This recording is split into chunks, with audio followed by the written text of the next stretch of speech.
Jemaat terkasih, salam dalam nama Tuhan Yesus Kristus.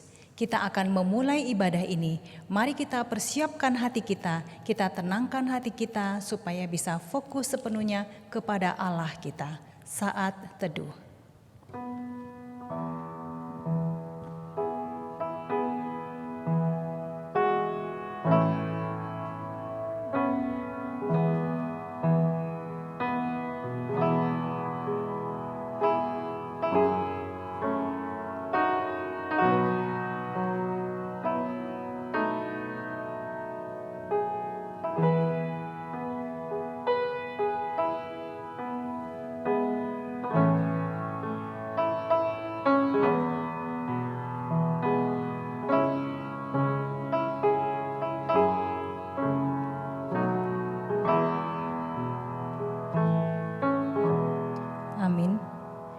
Jemaat Tuhan, mari bangkit berdiri dan dengarkanlah panggilan ibadah untuk kita hari ini.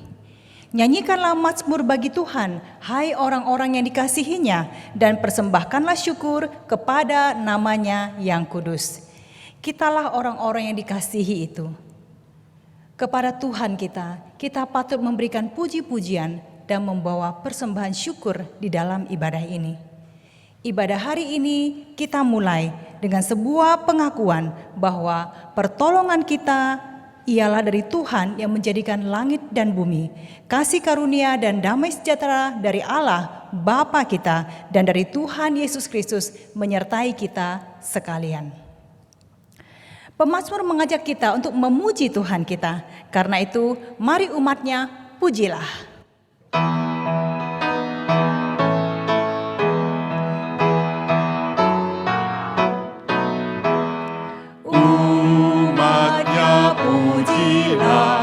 Haleluya, amin. Pada Kristus Raja, haleluya, amin. Bersama bernyanyi di depan tahtanya, pasti Ia berkenan. Haleluya, amin. Pandanglah Tuhanmu, haleluya, amin. Pujilah padanya, haleluya, amin. Gembala sobatku turun dari surga, kekalah kasih-Nya, haleluya, amin. Intro.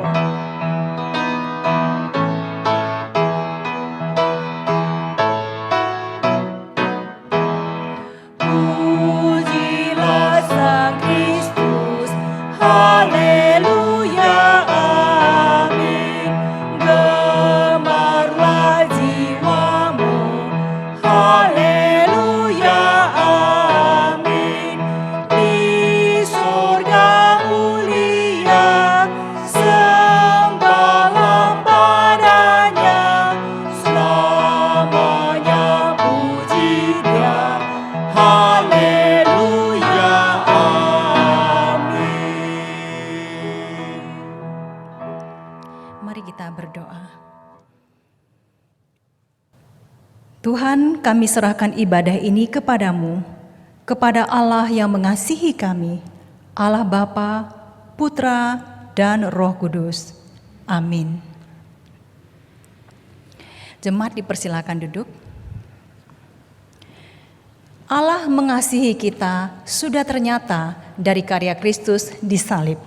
Karena dosa kita, Kristus telah disalib.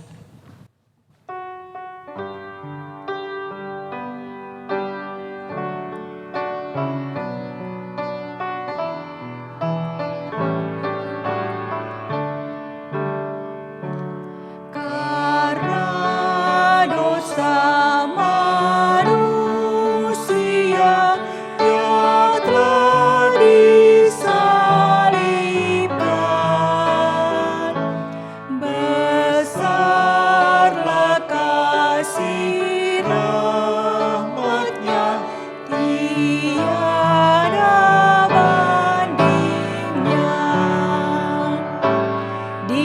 salib, di salib, ku melihat terang Tuhan.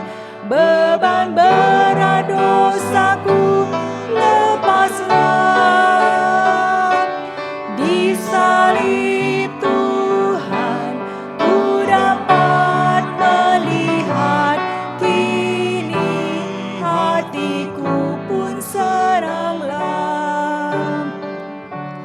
Tak dapat balas kasih-Nya dengan air mataku. Hanya korbankan jiwaku untuk balas kasih-Nya. Di salib, ku melihat terang Tuhan. Beban berat dosaku lepaslah. Di salib Tuhan, ku dapat melihat. Kini hatiku pun senanglah. Tuhan mengasihi kita sudah sangat jelas, tetapi kita kurang mengasihi Dia. Karena itulah kita sering memikirkan, mengatakan, atau melakukan hal-hal yang tidak menyenangkan Allah. Mari di dalam kesempatan ini, kita ambil waktu untuk mengakuinya di hadapan Tuhan. Mohon pengampunan dari Allah yang Maha Murah. Mari kita berdoa.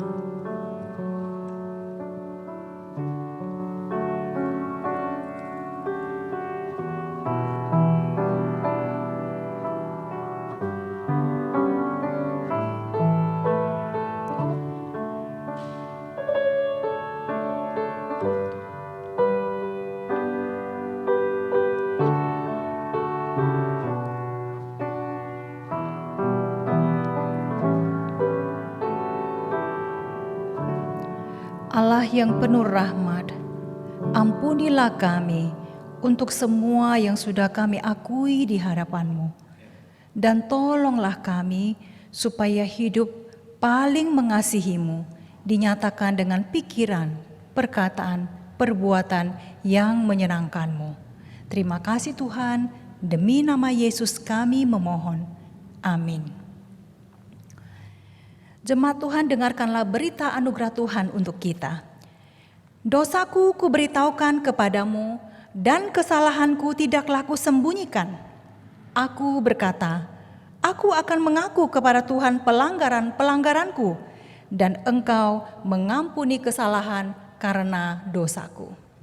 Seperti pemazmur, kita tahu bahwa Tuhan mengampuni kita. Sebagai orang-orang yang sudah diampuni, bagaimana kita harus hidup? Kita harus hidup sesuai dengan petunjuk Tuhan. Hari ini, petunjuk Tuhan bagi kita, petunjuk hidup baru diambil dari Kisah Para Rasul pasal 10. Mari kita bacakan bersama-sama. Allah tidak membedakan orang. Setiap orang dari bangsa manapun yang takut akan Dia dan yang mengamalkan kebenaran berkenan kepadanya.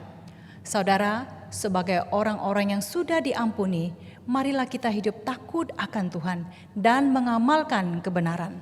Biarlah kita selalu berkenan kepada Tuhan. Mari sebagai umat percaya, kita bangkit berdiri. Kita akan mengakui dasar-dasar iman kita seperti yang tertulis dalam pengakuan iman rasuli. Pengakuan iman rasuli. Aku percaya kepada Allah, Bapa yang Maha Kuasa, Khalik langit dan bumi, dan kepada Yesus Kristus, Anaknya yang tunggal, Tuhan kita, yang dikandung dari Roh Kudus, lahir dari anak darah Maria, yang menderita sengsara di bawah pemerintahan Pontius Pilatus, disalibkan, mati dan dikuburkan, turun ke dalam kerajaan maut. Pada hari yang ketiga, bangkit pula dari antara orang mati, naik ke surga, duduk di sebelah kanan Allah, Bapa yang Maha Kuasa. Dan dari sana Ia akan datang untuk menghakimi orang yang hidup dan yang mati. Aku percaya kepada Roh Kudus, gereja yang kudus dan am, persekutuan orang kudus, pengampunan dosa, kebangkitan tubuh, dan hidup yang kekal. Amin. Jemaat dipersilakan duduk. Saudara, bagaimana kita mempergunakan waktu di dalam hidup kita? Apakah kita lebih banyak memakai waktu untuk mencari Tuhan atau mencari yang lainnya? Entah materi, hobi, rekreasi, dan masih banyak lagi. Orang yang paling bijak adalah orang yang memakai waktunya paling banyak mencari Tuhan, banyak berdoa, dan belajar firman Tuhan untuk kemudian diterapkan di dalam segala bidang kehidupan. Saudara, pakailah waktumu, carilah Tuhanmu.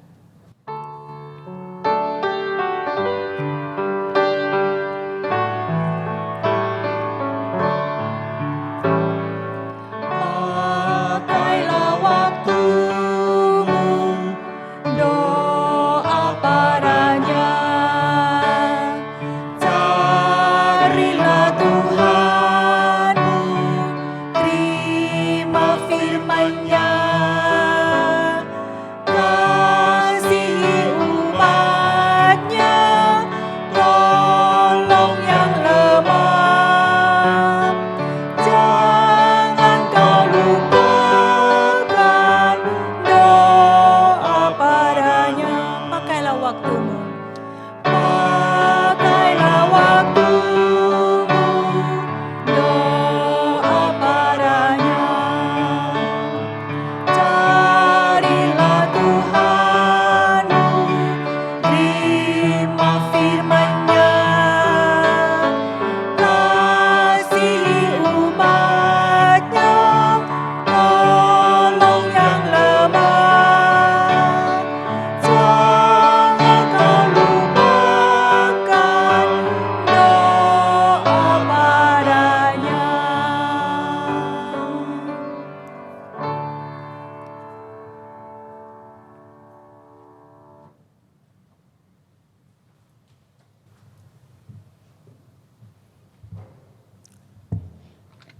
Selamat pagi jemaat yang dikasihi oleh Tuhan. Kita hari ini kembali boleh bersatu hati untuk menyembah Tuhan. Dan saat ini kita boleh bersama-sama mau membaca firman Tuhan dan merenungkannya.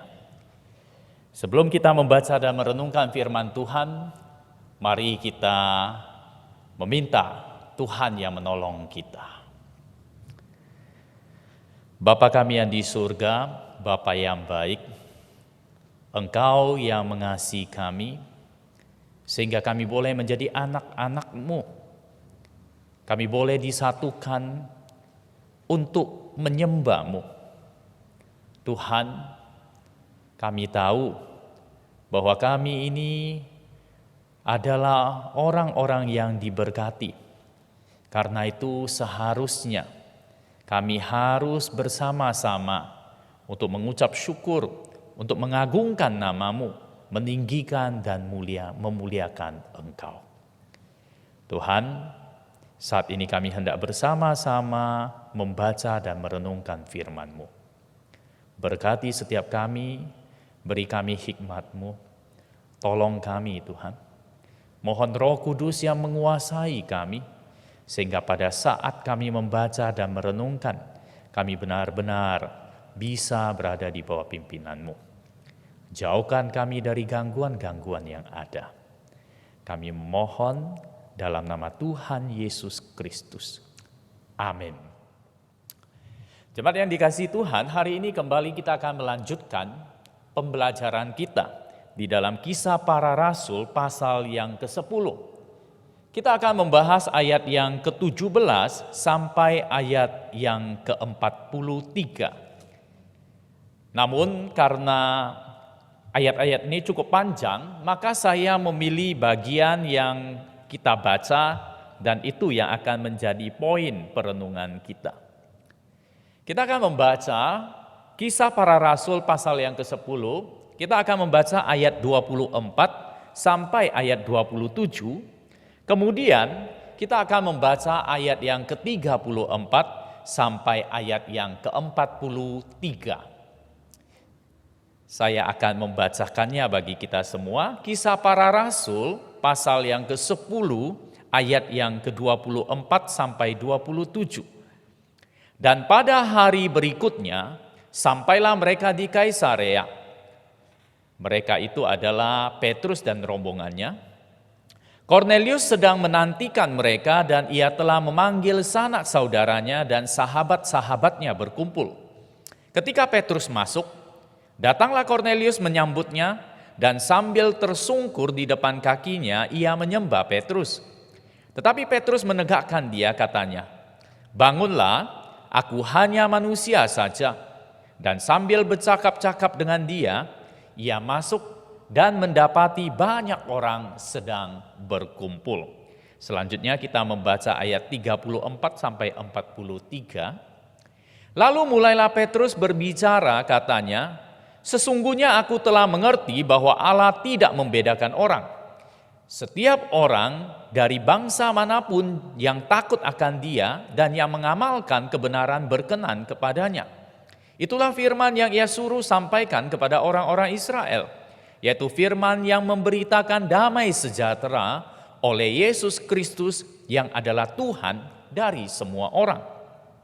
Kamu tahu tentang segala sesuatu yang terjadi di seluruh tanah Yudea, mulai dari Galilea sesudah baptisan yang diberitakan oleh Yohanes, yaitu tentang Yesus dari Nazaret. Bagaimana Allah mengurapi Dia dengan Roh Kudus dan kuat kuasa. Dia yang berjalan berkeliling sambil berbuat baik dan menyembuhkan semua orang yang dikuasai iblis, sebab Allah menyertai Dia.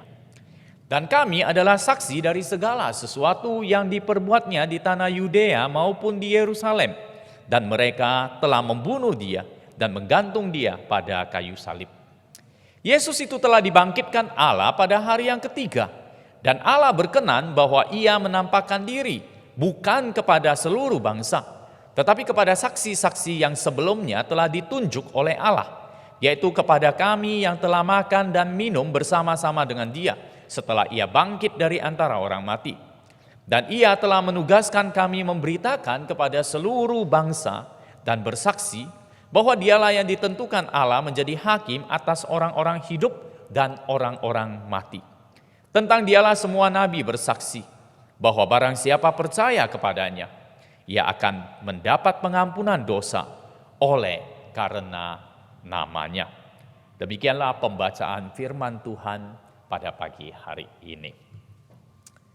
Jemaat yang dikasihi oleh Tuhan, merupakan sebuah kebanggaan, sebuah kebahagiaan ketika apa yang kita inginkan itu terpenuhi. Bahkan ada pernyataan langsung yang memberikan konfirmasi tersebut kepada kita. Itulah yang diperoleh oleh Kornelius. Dia adalah seorang perwira pasukan Italia. Walaupun dia bukan seorang Yahudi, tetapi hidupnya saleh. Ia juga banyak memberi sedekah kepada umat Yahudi dan senantiasa berdoa kepada Allah. Walaupun tidak dicatat tentang kerinduan Kornelius dalam doanya, tetapi namun dengan jelas itu tersirat ketika malaikat Tuhan itu mengatakan, "Semua doamu didengar Allah dan sedekahmu telah naik ke hadirat Allah dan Allah mengingat engkau." Pernyataan ini menunjukkan bahwa Kornelius memiliki sebuah kerinduan untuk lebih mengenal Allah. Kornelius mengetahui pengenalan akan Allah itu sangat penting di dalam kehidupannya. Kepentingan itu bukan hanya untuk dirinya saja, tetapi juga untuk keluarganya.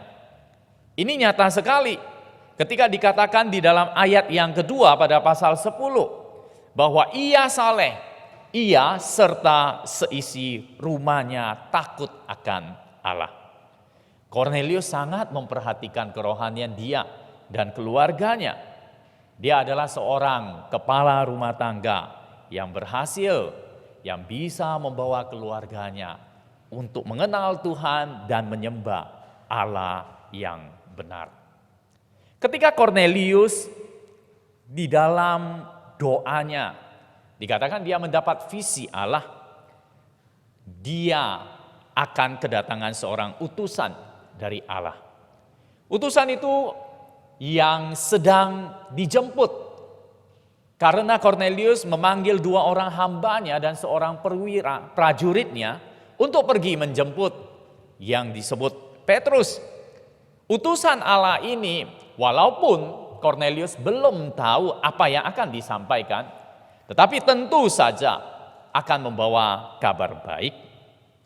Karena itu, Kornelius tidak hanya mau menerima kabar itu seorang diri atau hanya untuk keluarganya, tetapi dia mengundang orang banyak untuk mendengarkan kabar tersebut. Di dalam ayat 24 dikatakan, dan pada hari berikutnya sampailah mereka di Kaisarea. Kornelius sedang menantikan mereka dan ia telah memanggil sanak saudaranya dan sahabat-sahabatnya berkumpul. Jelas sekali di sini dikatakan, ketika menanti datangnya Petrus dan rombongan, Kornelius mengajak sanak keluarga dan sahabat-sahabatnya untuk menanti Petrus. Mengapa? Karena dia tahu Allah akan memberikan berita yang sangat penting. Penungguan mereka mungkin berjam-jam, karena pada zaman itu tidak seperti sekarang. Transportasi tidak seperti sekarang, begitu pasti. Pada saat itu mereka harus mengadakan perjalanan dengan jalan darat, naik kuda, unta, bukan dengan mobil yang cepat. Dan penantian ini juga yang mereka lakukan. Ketika Kornelius melihat Petrus, ketika melihat rombongan itu datang, saya yakin sekali Kornelius tentu sangat bersuka cita. Karena dia tahu bahwa itu adalah utusan Allah. Di dalam ayat yang ke-25 menuliskan, ketika Petrus masuk, maksudnya masuk ke rumah Kornelius, maka datanglah Kornelius menyambutnya dan sambil tersungkur di depan kakinya, ia menyembah Petrus. Tingkah ini, laku ini merupakan bentuk di mana Kornelius memang mengharapkan kedatangan Petrus.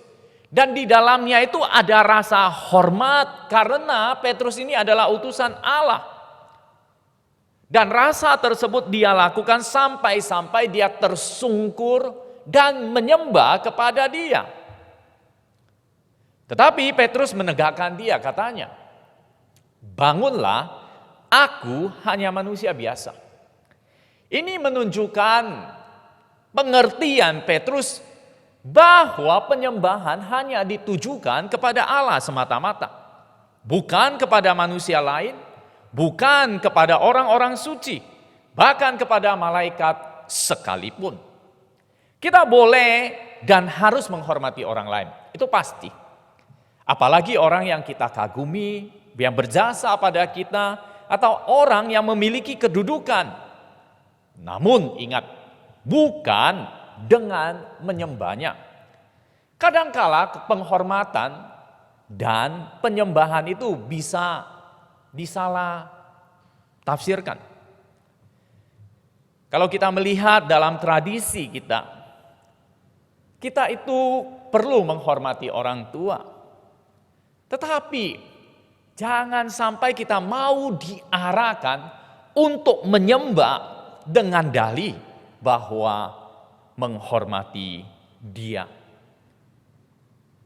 Bahkan kepada orang yang sudah mati sekalipun, orang tua kita atau orang-orang yang mungkin kita rasa berjasa, kita menghormati harus, tetapi bukan menyembah. Yang boleh disembah hanyalah Allah. Petrus tidak mau disembah karena dia menyadari dia walaupun seorang rasul, walaupun utusan dari Allah, tetapi dia adalah manusia biasa. Dia tidak menginginkan penyembahan. Bapak Ibu sekalian, kalau kita memperhatikan Petrus, tentu Petrus tahu dan belajar baik dari tradisi-tradisi Taurat maupun dari pengajaran Tuhan Yesus. Tetapi yang menarik adalah kalau kita mempelajari tentang apa yang Tuhan Yesus lakukan. Tuhan Yesus terbalik dengan Petrus. Di dalam beberapa kejadian yang dicatat oleh Injil, misalnya di dalam Matius pasal 8 ayat 2, dikatakan ketika itu Tuhan Yesus turun dari atas bukit. Lalu dikatakan maka datanglah seorang yang sakit kusta kepadanya, lalu sujud menyembah dia dan berkata, Tuhan, jika Tuhan mau, Tuhan dapat mentahirkan aku. Ketika orang kusta itu sujud menyembah kepada Tuhan Yesus tidak seperti Paulus. Tuhan Yesus tidak mengatakan, berdirilah, jangan menyembah aku karena aku manusia. Tidak. Mengapa? Karena Tuhan Yesus itu adalah Allah. Di dalam Markus pasal 5 ayat 6 juga dikatakan, ketika itu orang yang kerasukan setan digerasa bertemu dengan Tuhan Yesus. Ketika ia melihat Yesus dari jauh, berlarilah ia untuk mendapatkannya, lalu menyembahnya. Sama, Tuhan Yesus tidak mengatakan berdirilah, jangan menyembah kepadaku. Yohanes pasal 9 ayat 38, ketika Tuhan Yesus menyembuhkan seorang yang buta sejak lahir. Dan orang buta itu mengatakan kepada Tuhan Yesus, aku percaya Tuhan, lalu ia sujud menyembahnya. Tuhan Yesus tidak menolak penyembahan. Di dalam Yohanes juga dikatakan setelah kebangkitan Tuhan Yesus dari kematian. Demikian juga dicatat di dalam Matius. Ketika melihat dia, mereka menyembahnya. Itu yang terjadi dengan Tuhan Yesus. Tuhan Yesus menerima penyembahan. Ada orang-orang tertentu yang mengatakan, mengkritik bahwa Tuhan Yesus bukan Tuhan, bukan Allah. Mengapa? Coba cari ayat di mana Tuhan Yesus menyuruh kita menyembah dia. Tetapi dari bukti catatan Alkitab jelas sekali. Tuhan Yesus memang tidak menyuruh kita menyembah dia. Tetapi Tuhan Yesus menerima penyembahan tersebut. Mengapa? Mengapa dia tidak melarang orang untuk menyembah dia? Karena ia adalah Allah. Karena itu dia layak menerima penyembahan. Dia itu berbeda dengan setiap manusia. Petrus adalah murid Kristus. Tentu dia meniru gurunya. Tetapi untuk disembah, Petrus menyadari itu hanya dilakukan kepada Allah saja.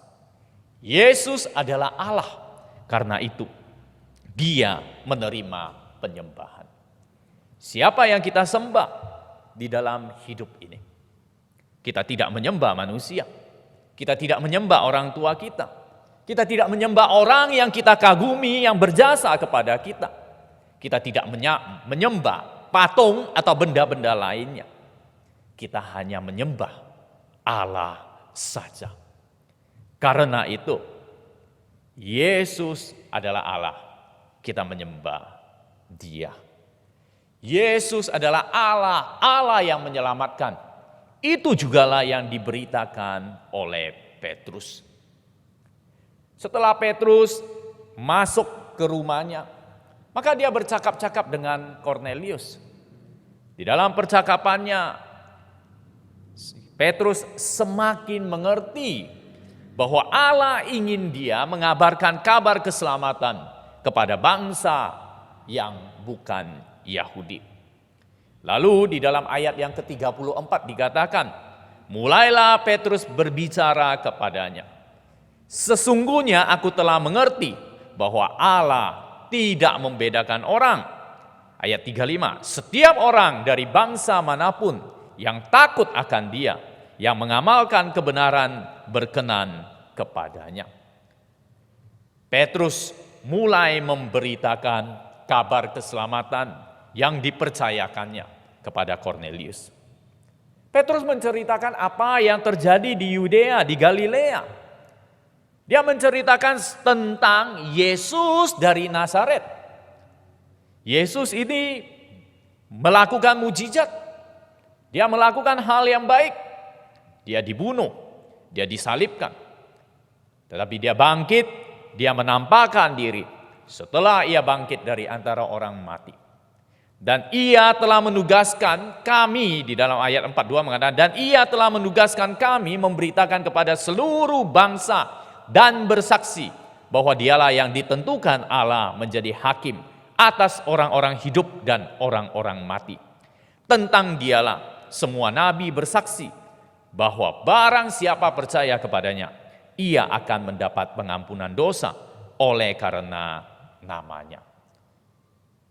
Sebelum Tuhan Yesus naik ke surga, Tuhan Yesus sudah berpesan untuk mengabarkan kabar keselamatan itu kepada seluruh bangsa. Tetapi sebelumnya, Petrus masih belum mengerti. Tetapi setelah peristiwa Kornelius ini, Petrus mengerti. Bahkan dia menegaskan bahwa mereka harus memberitakan kepada seluruh bangsa dan bersaksi tentang Tuhan Yesus. Kesaksian tentang Tuhan Yesus tentang apa? Petrus itu konsisten sekali.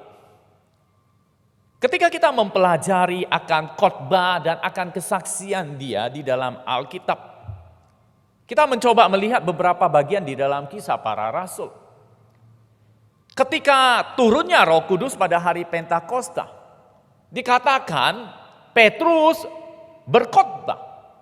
Khotbah yang disampaikan adalah khotbah yang sama, yaitu Yesus dari Nazaret yang melakukan hal yang baik, engkau bunuh dia atas kayu salib, dan dia bangkit naik ke surga, dan dia akan datang menjadi hakim, menghakimi semua orang. Tetapi orang yang bertobat akan mendapatkan keselamatan. Demikian juga di dalam Kisah Rasul pasal 3 ayat 12 sampai 26. Ketika dia menyembuhkan orang lumpuh di Serambi Salomo dan dia berkhotbah, isi khotbah tetap sama. Di dalam Kisah Para Rasul pasal 4 ayat 8 sampai 12, ketika Petrus bersaksi di depan Mahkamah Agama, dia juga mengabarkan hal yang sama. Kisah Para Rasul pasal 5 ayat 29 sampai 32. Ketika Petrus juga bersaksi kembali di depan Mahkamah Agama, dia juga mengabarkan hal yang sama. Siapa yang dia beritakan? Injil keselamatan. Injil keselamatan yang komplit, yang lengkap. Tuhan Yesus anak Allah yang lahir ke dunia ini menjadi manusia dari Nazaret. Dia mati, bangkit, naik ke surga. Dia akan datang menghakimi manusia. Tetapi barang siapa yang percaya kepadanya akan mendapatkan pengampunan. Petrus tidak mengabarkan Yesus yang lain. Karena itu kita juga haruslah mendapatkan berita Tuhan Yesus yang benar dan yang lengkap. Dan pada saat kita menyampaikan berita itu juga, kita harus memberitakan secara benar dan lengkap. Kita jangan mengenal atau menceritakan Tuhan Yesus yang hanya sebagian saja. Jangan hanya menceritakan Tuhan Yesus yang sebagai penyembuh. Jangan hanya mengatakan Yesus memberikan harta benda atau hal-hal duniawi. Tetapi kabarkanlah secara lengkap. Yesus Allah yang menjadi manusia, mati di atas kayu salib, bangkit, yang akan datang menjadi hakim. Tuhan Yesus itu adalah juru selamat. Barang siapa yang percaya kepadanya akan mendapat pengampunan dosa. Bukan Yesus yang lain. Atau jangan sampai kita memberitakan Yesus yang hanya manusia. Dia bukan Tuhan. Atau ada orang-orang yang memberitakan Yesus itu adalah ciptaan dari Allah. Tetapi mungkin derajatnya lebih tinggi dari manusia. Itu bukan Injil yang sebenarnya. Atau Yesus adalah manusia, teladan yang baik yang hanya contoh buat kita. Bukan demikian. Pada akhir zaman ini banyak sekali sekte-sekte yang mengajarkan tentang kekeliruan, mengajarkan tentang Yesus yang tidak dilukiskan Alkitab. Tetapi mereka mengabarkan, memberitakan Yesus yang hanya sebagian atau sesuai dengan keinginan mereka. Akhir-akhir ini di media sosial diramaikan berita tentang gereja Tuhan yang Maha Kuasa atau Qian Nen Shen, Eastern Lightning. Mereka itu bergerak sangat masif sekali. Banyak berita, banyak media dari mereka itu beredar. Puji-pujian dalam bentuk video atau tulisan-tulisan dan pengajaran-pengajaran mereka. Mereka mengajarkan bahwa Kristus sudah datang ke dunia ini pada saat ini. Dan dia mengambil wujud sebagai perempuan. Dikatakan dia berinkarnasi dalam tubuh perempuan yang bernama Yang Xiangping. Atau mereka sebut sebagai Nona Zheng. Berhati-hati. Ini adalah pengajaran yang tidak benar. Dalam Alkitab tidak menyatakan tentang hal ini. Tetapi itu adalah dibuat oleh mereka. Mereka itu membelokkan kebenaran firman Tuhan. Karena itu kita harus berhati-hati. Belajar firman Tuhan dengan baik dan jangan sampai terpengaruh. Kita harus memberitakan Tuhan Yesus yang benar. Berita keselamatan ini kembali diingatkan merupakan berita yang penting. Berita itu harus diberitakan kepada semua orang. Berita ini harus diberitakan kepada semua bangsa. Cornelius tahu bahwa berita yang dibawakan Petrus adalah berita yang penting. Dan berita itu harus diketahui oleh semua orang. Karena itu dicatat bahwa dia mengumpulkan semua sanak saudara dan sahabat-sahabatnya untuk mendapatkan pengajaran tersebut. Bagi kita, mungkin ketika kita diminta untuk menceritakan berita keselamatan, kita mempunyai kegentaran. Kita bisa mengatakan kita tidak fasih. Kita mungkin bisa berbicara, mengatakan kita itu tidak menguasai dan tidak mampu mengabarkan kepada orang lain. Tetapi mari kita coba melihat hal yang dilakukan oleh Cornelius di dalam mengambil bagian mengabarkan kabar keselamatan kepada bangsa-bangsa. Cornelius memberi contoh kepada kita, yaitu mengajak anggota keluarga, sanak keluarga, sanak saudara, dan sahabat-sahabatnya. Karena itu kita juga bisa melakukannya, bukan? Pada masa pandemi ini ketika kita beribadah tidak bisa berkumpul di gereja, kita beribadah di rumah. Kita mengikutinya secara online. Lalu yang menjadi pertanyaan, apakah kita hanya memikirkan kita beribadah sendiri, mendengarkan firman sendiri, menyembah sendiri? Atau kita juga memikirkan orang-orang yang ada di rumah kita. Kita mengajak mereka ikut beribadah. Anak-anak kita, pasangan kita, orang tua kita. Apakah kita melakukannya? Bukankah itu bisa kita lakukan tanpa kita harus memberitakan Injil sendiri? Atau kalau tidak, sekarang zaman teknologi, dengan WhatsApp, kita bisa memberitakan link-link ibadah kepada sanak saudara dan teman-teman kita.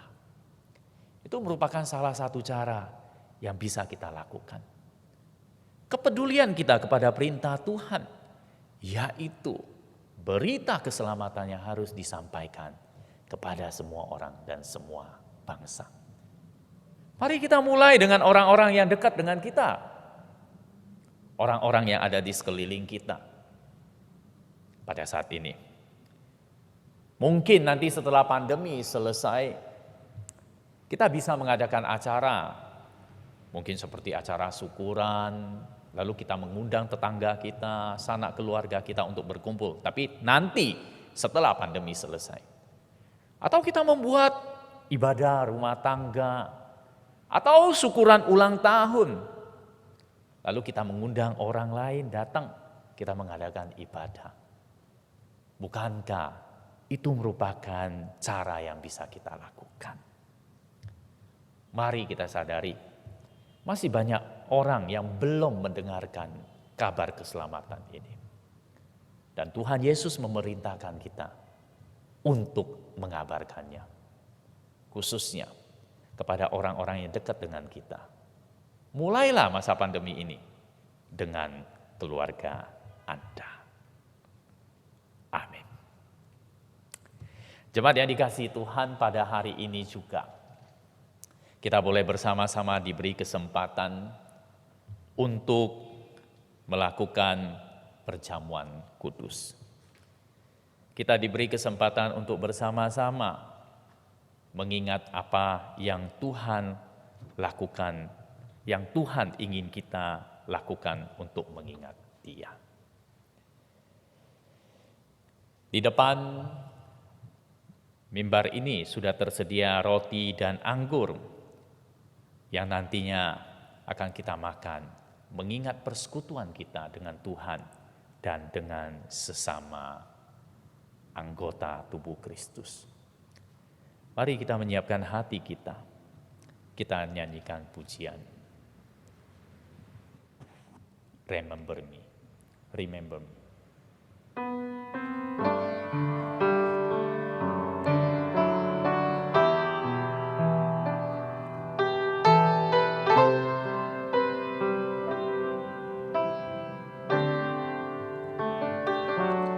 Pada malam Tuhanku dikhianati, dipecahkan roti dan berkata, ambillah dahan tubuhku untukmu, minumlah darah tercurah bagimu. Lakukanlah untuk mengenangku, mengenangku. Pada malam Tuhanku dikhianati, ia berdoa kepada Bapa, singkirkanlah cawan pahit dariku, tapi biarlah kehendakmu yang jadi. Dalam pergumulan kau mengingatku,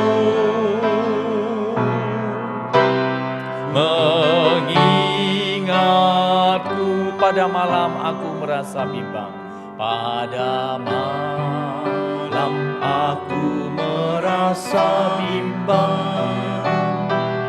Engkau datang menguatkan daku saat menerima darah dan tubuhmu, saat renungkan doa Getsemani.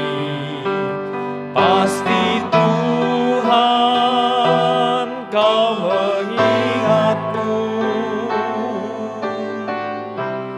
mengingatku.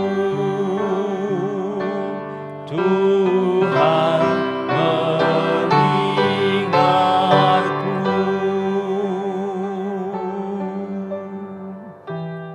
Bapa kami yang di surga, kami datang ke hadapan-Mu. Kami mau melakukan apa yang Kristus perintahkan kepada kami untuk mengingat akan kasih dan pengorbanan Kristus bagi kami. Amin.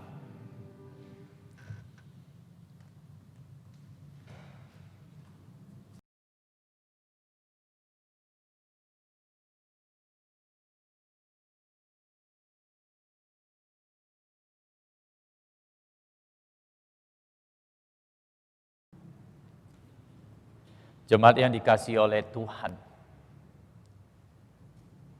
pada saat ini kita akan melakukan apa yang Tuhan Yesus perintahkan untuk mengenang akan Dia. Kita akan bersama-sama melakukannya. Kita mengingat pada malam sebelum Tuhan Yesus menyerahkan dirinya, Ia berkumpul dengan murid-muridnya. Pada saat itu juga Ia mengambil roti, lalu Ia mengucapkan syukur di atasnya. Ia pecah-pecahkan, dan Ia katakan, inilah tubuhku yang dipecah-pecahkan bagimu. Makanlah untuk mengenang akan aku. Setelah mereka selesai makan, Tuhan Yesus mengambil cawan, lalu Dia mengucapkan berkat di atasnya. Dia katakan kepada murid-muridnya, cawan ini adalah perjanjian baru yang dimeteraikan oleh darahku.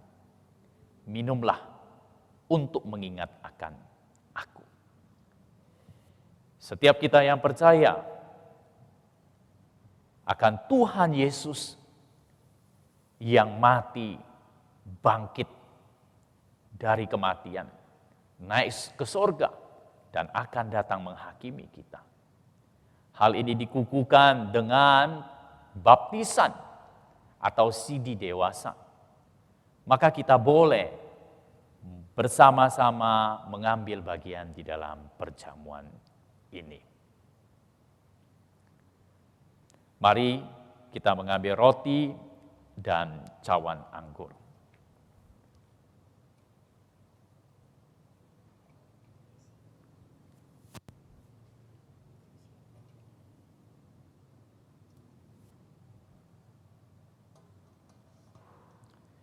Saya undang, kita boleh bangkit berdiri.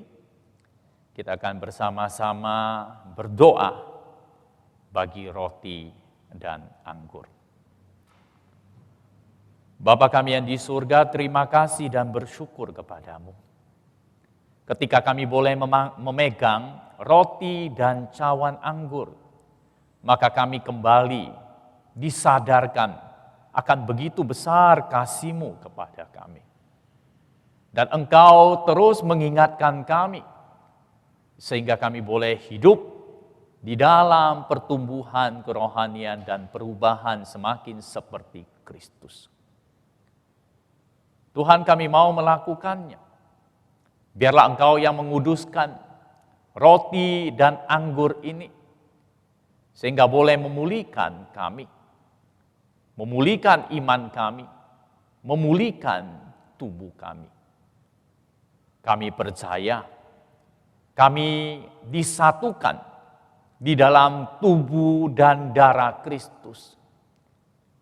Kami disatukan dengan Kristus dan dengan sesama anggota tubuh Kristus, anak-anak Tuhan. Kami mau menerimanya dengan iman dan dengan ucapan syukur. Amin. Mari kita mengangkat roti kita. Kita mengingat apa yang Tuhan Yesus katakan. Tuhan Yesus mengatakan, akulah roti hidup yang turun dari surga. Barang siapa memakannya, ia tidak akan lapar lagi. Roti ini adalah tubuhku. Mari dengan iman dan dengan ucapan syukur, kita makan roti bersama-sama.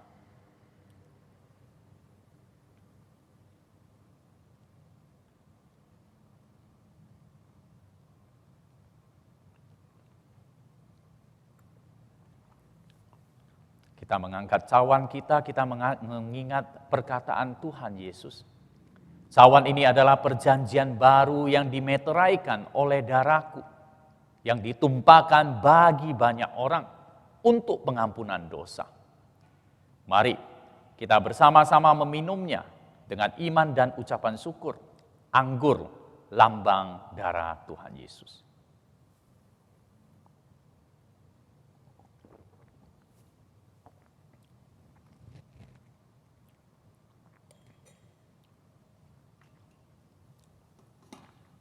Mari kita berdoa. Bapa kami yang di surga, kami sudah melakukan apa yang Kristus perintahkan. Dan biarlah ini juga boleh menjadi momen bagi kami untuk menyatakan iman dan kesetiaan kami kepada Engkau. Dengan penyertaan Roh Kudus, biarlah kami boleh menghadapi hari-hari yang di depan kami. Kami boleh mengalami perubahan, mengalami pertumbuhan. Kami boleh semakin hari menjadi semakin seperti Kristus. Sesama anggota tubuh boleh saling mengasihi, saling menguatkan. Kami boleh bersama-sama bergandeng tangan, menjadi murid-Mu, menjadi saksi-Mu, menyatakan Engkau kepada dunia ini. Tuhan, bagi kami yang lemah, biarlah Engkau yang kuatkan. Bagi kami yang mengalami kelesuan, biarlah Engkau yang memberikan semangat.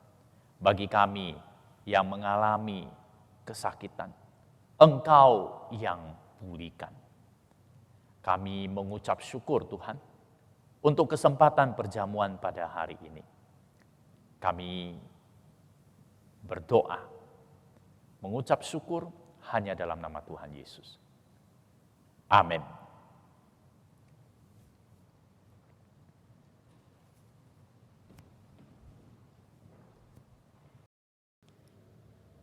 Untuk segala kebaikan Tuhan, kita patut bersyukur kepadanya dan memuji Dia.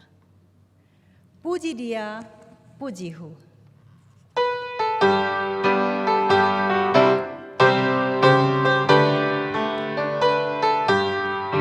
Puji-Hu menyelamatkanku, puji-Hu berkatiku, puji-Hu menyertaiku, puji-Hu menguatkanku, puji-Hu saat yang indah, puji-Hu saat susah, puji-Hu hapus air mata, puji-Hu yang beri menang, puji-Hu dengar doaku, puji-Hu setiap waktu, puji-Hu lalui ujian, puji-Hu yang setia, puji-Hu susah dan senang, puji-Hu beri hiburan, puji-Hu karena anugerah-Mu, puji-Hu dan kasih-Mu. Sebagai ungkapan syukur kita di dalam ibadah ini, kita memberikan persembahan kita masing-masing. Biarlah persembahan kita menjadi korban syukur di hadapan Tuhan yang berkenan kepadanya. Persembahan kita dapat disampaikan melalui nomor rekening gereja atau kita kumpulkan di rumah masing-masing untuk kemudian diantar ke gereja. Mari saudara, kita bersyukur karena Allah telah menebus kita dan telah memberkati kita. Ku bersyukur ya tebusku, ku diberi berkat limpah. Ku bersyukur ya sertaku dan beriku anugerahnya. Ku bersyukur saat indah atau saat susah pun.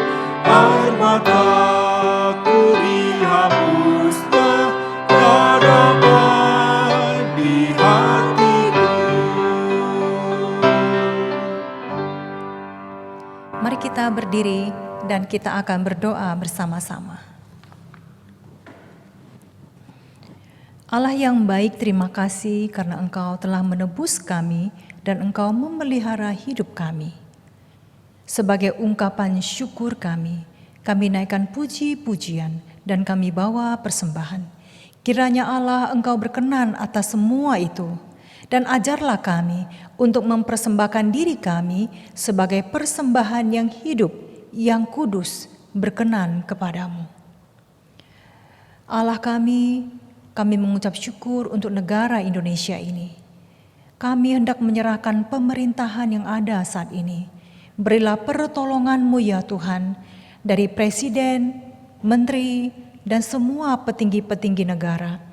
Berikanlah hikmat di dalam memutuskan segala perkara, dan biarlah semua keputusan yang diambil di pusat dapat diterapkan sampai ke daerah-daerah secara merata, baik itu di bidang kesehatan, keamanan, ekonomi, politik, pendidikan, dan bidang-bidang lainnya.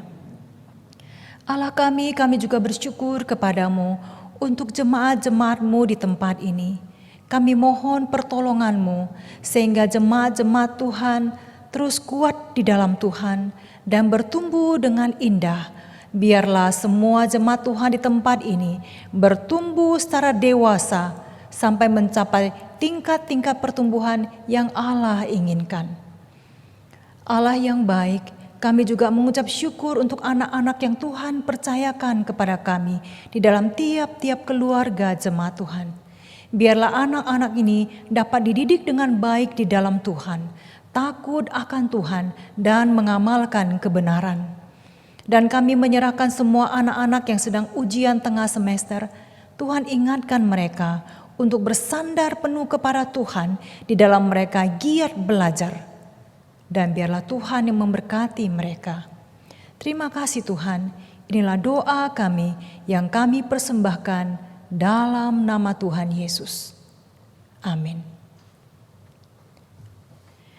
Mari kita puji Allah kita, sumber segala kebaikan di dalam kehidupan kita. Doksologi.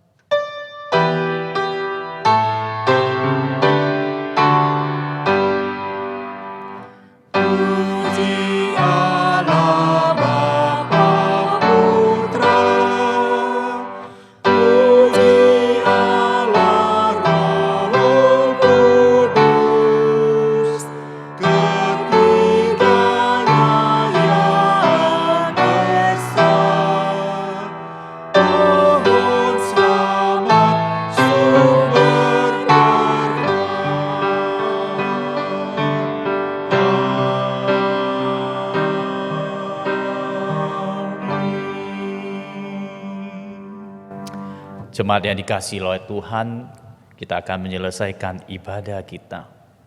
Mari kita menyiapkan hati kita untuk menjadi saksinya dan terimalah berkat dari Tuhan. Kiranya anugerah dari Allah Bapa, kasih karunia dari Tuhan Yesus Kristus, penyertaan, pimpinan, dan persekutuan dengan Allah Roh Kudus akan menyertai engkau mulai saat ini sampai bertemu dengan Tuhan. Amin.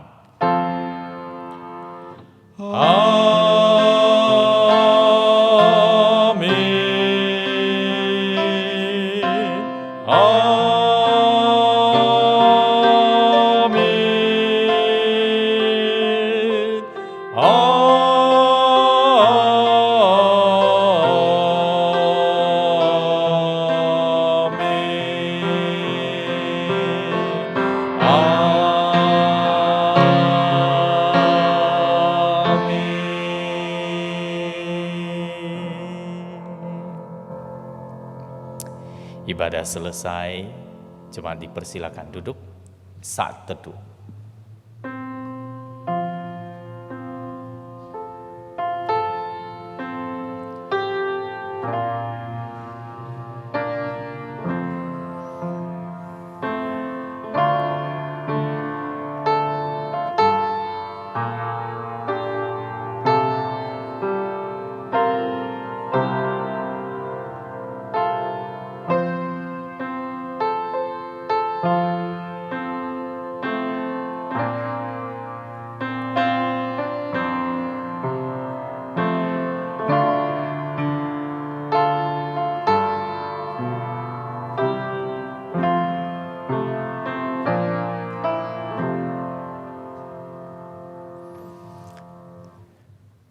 Jemaat yang dikasihi oleh Tuhan, kami sangat senang bisa melayani di dalam ibadah ini. Dan terima kasih kepada rekan-rekan yang pada hari ini sudah mengambil bagian di dalam menyiapkan ibadah yang menjadi penuntun, sehingga kita boleh bersatu hati dengan waktu yang sama untuk menyembah dan memuji Tuhan. Kami sangat senang dan menyambut apabila ada teman-teman yang baru pertama kali bergabung dengan channel YouTube kita. Kami sangat senang apabila di minggu-minggu selanjutnya kita juga boleh bersatu hati dalam ibadah ini. Selanjutnya saya akan menyampaikan beberapa pengumuman, yaitu bahwa setelah ibadah ini nanti jam 9:30 akan ada ibadah anak secara online melalui channel YouTube yang sama. Lalu pada sore hari jam 4 akan diadakan komunitas tunas remaja. Komunitas ini bagi anak-anak yang duduk di kelas 6, 7, 8, kita boleh mengikutinya dengan melalui media Zoom. Ya, link Zoom itu tertera seperti di layar kita. Lalu pada hari Selasa jam 6 sore kita akan mengadakan PA. Dan jam 7 kita akan mengadakan persekutuan doa. Kedua kegiatan ini dilakukan melalui media Zoom, ya, dengan link yang juga ada tertera di layar. Mari kita boleh bersama-sama mengikutinya. Jumat ini ada persekutuan komisi wanita. Mari kita boleh mempersiapkan hati kita melalui channel YouTube ini jam 6 sore hari Jumat. Hari Sabtu pagi kita akan bersama-sama mengadakan persekutuan doa pagi. Persekutuan doa pagi ini diadakan di rumah masing-masing. Dan kita akan membagikan liturgi ibadah doa melalui WA Group. Jadi kita boleh menggunakannya sebagai penuntun doa pagi. Lalu pada hari Sabtu sorenya jam 5 ada komunitas pemuda remaja. Ya, kita boleh mengikutinya juga secara online melalui Zoom, dan komunitas ini juga akan diadakan pada hari Minggu jam 3:30. Bagi kita yang tidak sempat mengikutinya pada hari Sabtu, kita bisa mengikutinya pada hari Minggu. Temanya sama, ya, pokok pembicaraannya sama. Lalu yang terakhir adalah minggu depan, jam 7 pagi, kita akan bersama-sama kembali beribadah. Minggu depan yang akan menyampaikan firman Tuhan adalah Bapak Pendeta Tikio. Mari kita bersama-sama menyiapkan hati kita, menyembah dan memuliakan Tuhan. Demikian pengumuman yang saya sampaikan. Terima kasih. Tuhan memberkati.